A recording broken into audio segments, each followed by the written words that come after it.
ndio mimi niko mbele. Utakuja kunionea wakati kazi imemalizika kule mbele. Kwa hivyo usiongeangi sana, mimi nataka tu mtu mnipe kazi. Mnajua, mnanijua. Mambo ya ujinga kama hii ya shamba hii, I will cancel all these things.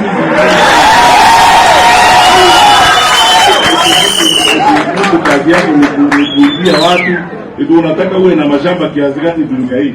Na unasumbua watu. Mzee kama huyu amesimama hapa ambaye karibu kulia, amekuwa sikota maisha yake yote. How can you call yourself a leader in a country where you are doing that to your citizens? You are, it's like you are colonizing your own people. Mimi mpumbavu kama huo, mimi kitu ya siku moja tutamalizana na hiyo. Lakini ninawashukuru sana sana ndugu zangu viongozi wale wa Kuria ambao mko hapa.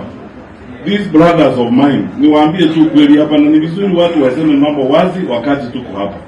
Huyu ndugu yangu Mawe